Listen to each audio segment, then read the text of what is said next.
Saya nak masuk kepada MA63 Malaysia ni. Akhirnya bertahun-tahun, berpuluh tahun. Bayangkan satu penggal politik itu 5 tahun. Satu penggal politik 5 tahun kalau dipegang oleh Menteri Pendidikan yang salah, akhirnya salah 5 tahun. Masuk lagi satu Menteri Pendidikan, salah 5 tahun, 10 tahun. Akhirnya berpuluh-puluh tahun kita melahirkan satu politik yang kita lihat hari ini ideologinya yang sudah lari terpesong jauh. Sehingga kan hak-hak melibatkan Sabah Sarawak ini menjadi macam inilah. Semakin hari terpinggir, semakin hari terbiar dan tidak ada siapa yang ingin tahu. Orang Semenanjung memang tak ingin tahu MA63. Tetapi saya nak beritahu, orang Semenanjung, kamu orang patut lebih tahu daripada orang Sabah Sarawak berkenaan dengan MA63. Sebab ini bukan perjanjian MA63, bukan perjanjian Sabah Sarawak saja. MA63 ini adalah perjanjian Malaysia, penubuhan Malaysia yang melibatkan wilayah Semenanjung dan melibatkan Sabah Sarawak. Tanpa MA63 hari ini, kita ni tidak ada Malaysia. Jadi jangan orang Semenanjung, sepatutnya benda ini masuk dalam silibus pendidikan. Seluruh rakyat Malaysia kena tahu MA63. Kenapa pimpinan politik tidak nak rakyat Malaysia tahu MA63? Kenapa rakyat Malaysia ini tidak boleh tahu MA63? Kenapa pemimpin takut sangat orang Semenanjung tahu MA63? Sedangkan ini adalah syarat untuk kita membentuk Malaysia. Bagi tahu dekat rakyat Malaysia apa sebenarnya yang terkandung dalam MA63 tu. Supaya tuntutan ini tidak berlaku. Tidak dilanggar. Sekarang ni, kenapa Sabah Sarawak ini menjadi macam ini? Yang pertama, rakyat Malaysia kena tahu ni. Saya kena lantang dalam soal ini. Kenapa Sabah Sarawak mereka berani-berani langgar MA63 dah? Sebab Sabah Sarawak ni tak ada raja. Tak ada sultan. Cuba Sabah Sarawak ni ada raja dan ada sultan. Takut mereka. Sebab itu sekarang ini kenapa mereka cuma pemimpin politik yang ada di Malaya ni cuma duduk dekat sana dan mereka tidak ambil peduli tentang hal Sabah Sarawak ni. Kerana hanya yang mereka takut di Malaysia ni hanya raja. Tapi mereka lupa bahawa mereka sedang tidak menghormati perjanjian penubuhan Malaysia ni. Kalau engkau orang sebagai pemimpin politik di Malaya hanya takut kepada raja yang ada di sana dan kamu tak takut dengan orang kata perjanjian Malaysia MA63, kenapa dulu nak membentuk Malaysia? Tidak ada istilah kalau Sabah Sarawak meninggalkan Malaysia akhirnya susah. Tidak ada istilah kalau Sabah Sarawak macam ni macam tu. Tak ada istilah. Istilah dia sekarang ni nak atau tak nak. Jadi supaya orang Sabah Sarawak ni tidak bermain dengan isu-isu macam ni, laksanakan dengan sebaik mungkin. Jangan hanya cakap di bibir. Ini yang menjadi persoalan dia. Kenapa perlu rakyat Sabah nak bawa kes macam ini ke mahkamah? Dan akhirnya hari ini kamu orang gunakan isu ini untuk politik dekat Sabah.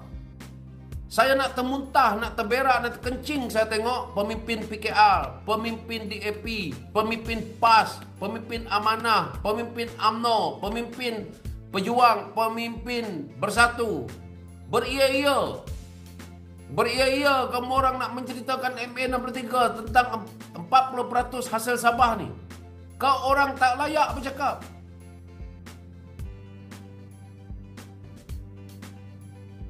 Apalagi kerajaan yang ada hari ini. Kerajaan siapa parti yang berada dalam kerajaan pusat hari ini. Kau orang tak layak bercerita tentang MA ni hak 40% Sabah ni. Tak layak sama sekali. Sebab kuasa tu ada pada Anwar Ibrahim. UMNO bercakap, tak payah kau cakap. UMNO puluhan tahun kau tak buat. Perikatan Nasional kau nak cakap. Kau dah pernah jadi kerajaan. Muhyiddin Yassin jadi Perdana Menteri. Kau pun tak buat. Hari ini Pakatan Harapan Anwar Ibrahim jadi Perdana Menteri. Kau pun tak buat. Lagilah sampai surat saman ni dah menang dah. Apa dia?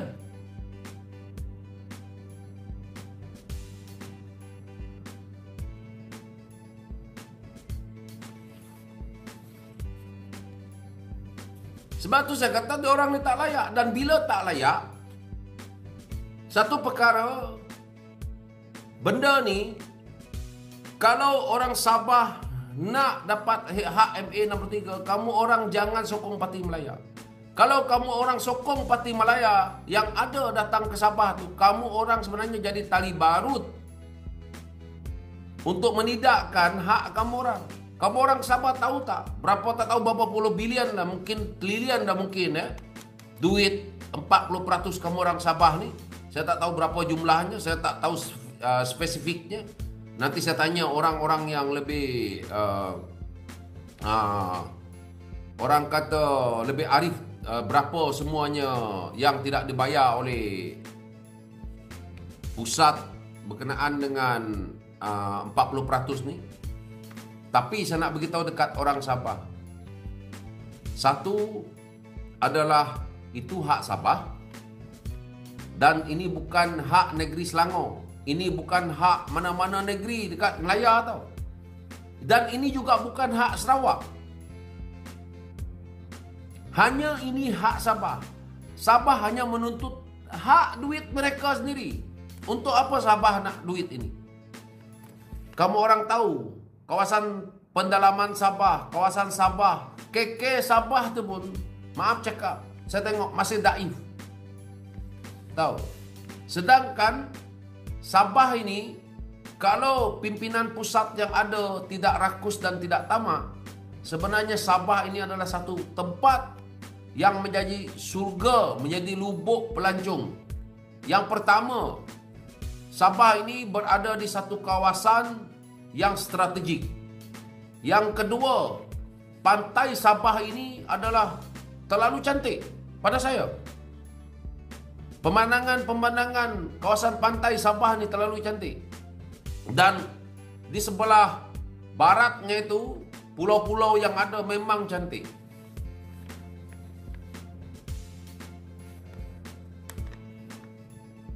Jadi benda ni, tapi disebabkan Parti Malaya nak memiskinkan Sabah dan tali balut yang bersekongkol dengan Parti Malaya di wilayah kita ini sendiri.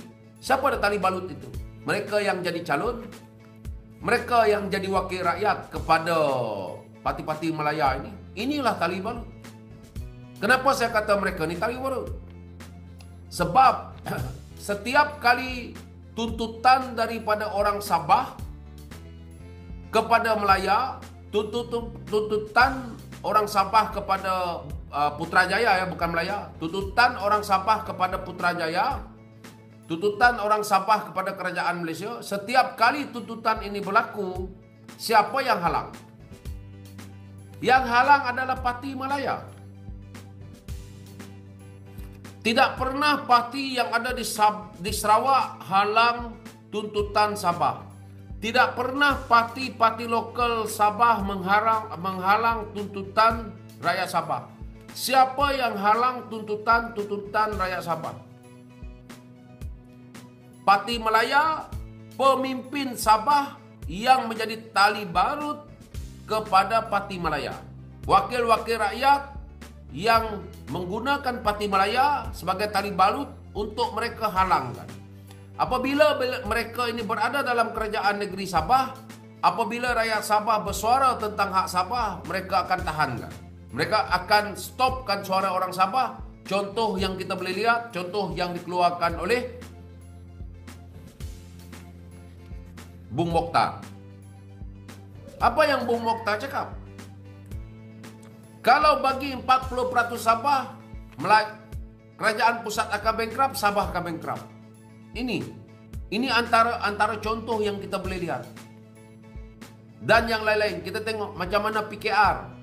Apabila Anwar Ibrahim jadi Perdana Menteri, dia tarik saman dia kepada kerajaan pusat berkenaan dengan isu 40% minyak. Inilah yang menghalang. Kenapa hak Sabah ini terhalang sehingga 62 tahun, sehingga 50 tahun. Kenapa? Sebab benda ini. Sebab yang menghalang ini adalah Parti Malaya yang menggunakan orang-orang Sabah itu sendiri untuk menjadi tali barut mereka, untuk melambatkan, untuk menggagalkan hasrat orang-orang Sabah mendapat hak itu. Mudah. Sebab itu, saya harap di Sabah, kamu orang perlu fikir. Kamu orang nak macam mana?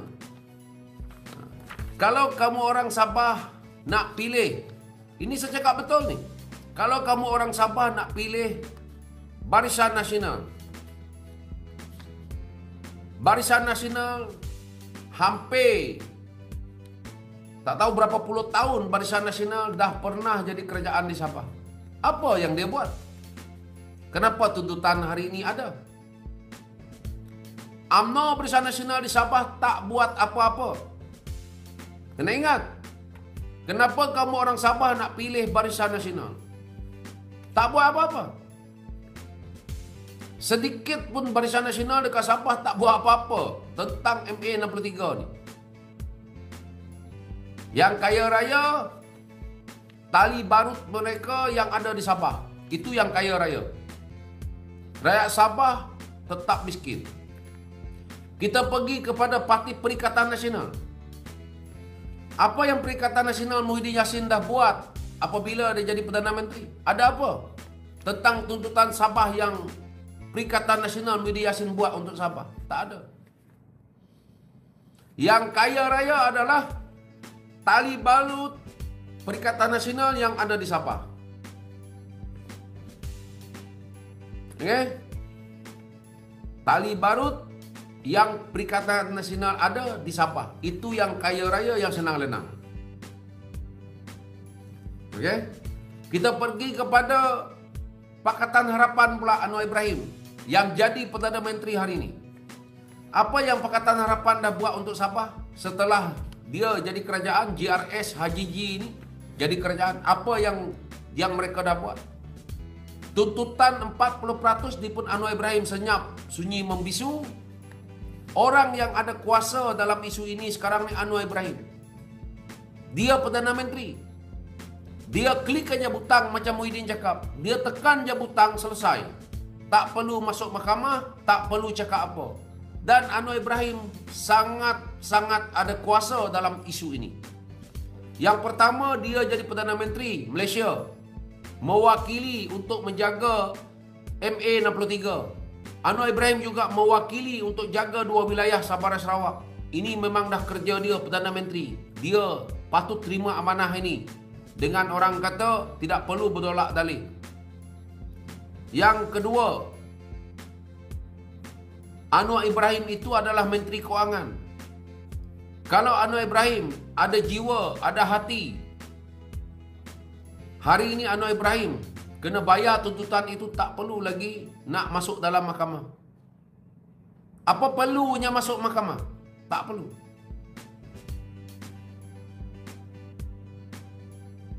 Tak perlu masuk dalam mahkamah.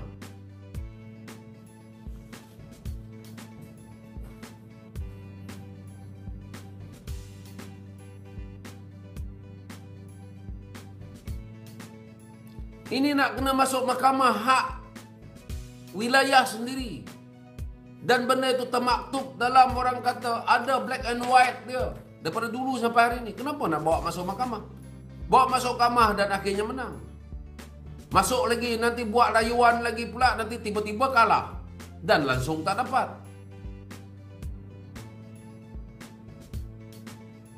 Bila tak dapat, lagilah menipu. Jadi tak guna kita buat, orang kata atas kertas dulu bahawa perjanjiannya nak bayar.